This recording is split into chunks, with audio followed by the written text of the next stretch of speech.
My name's Callie Wilkinson, and I'm a historian. I did my PhD in history at the University of Cambridge. The first paper I ever published was an outgrowth of my master's project.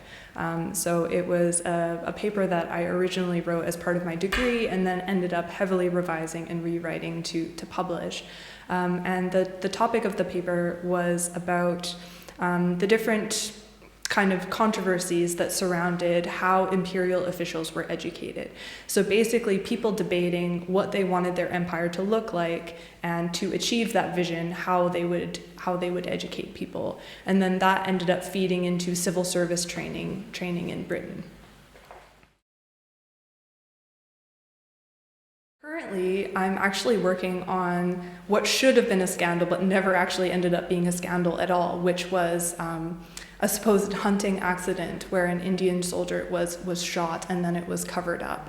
And in that case, there were a few people who really tried to draw public attention to this issue and to the larger issue of violence that was occurring in India at the time. And frankly, British audiences just didn't really care about it. So it would seem quite scandalous to us, but at the time it never really gained any traction. So it's quite interesting to me to think about certain scandals, especially corruption scandals, become very prominent and acquire a lot of attention. People are very worried about where the money is going and if money is going into the wrong hands.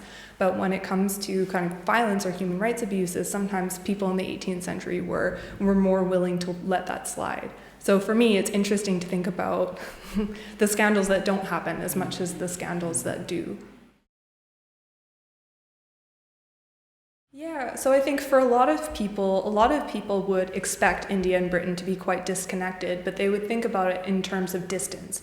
So a sea voyage between Britain and India can take several months, and that's a long time. It can take a long time for information to travel. But alongside of those geographical barriers, you also have different political and ideological barriers too. So you have policies of censorship, deportation, prosecution for libel or military discipline, all these different tactics that the East India Company uses to stop information from circulating. So yes, there's distance, but there's also a more conscious effort to create disconnections, like purposeful disconnections between Britain and India in the 18th and 19th century. I think what we can learn is that we tend to think of the idea of the whistleblower as being a very sort of 20th century thing, but actually debates about transparency and military secrecy go back a long way. There have always been these questions about at what point do we prioritize national security over openness and transparency? You know, how do we find a balance before those two things? And, you know, what status do soldiers occupy? As soldiers, are they still citizens? In what context do they have a responsibility to speak out? And at what point do we expect them to follow the rules of military discipline? So a lot of those questions are a lot older than we would think, and we don't understand very much about how they developed.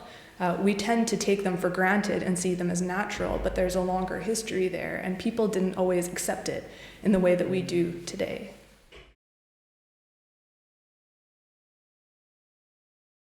And it has to do with the relationship between democracy and empire. And it's the question of how much did people know about what was going on overseas? How much was secret and how much was public? Because if these things were public, then that raises the question of why weren't people acting more? Why weren't people taking more action if they knew what was going on abroad? Or instead, were things being kept secret? And then that also has implications for understanding why Britain's empire expanded in the way that it did.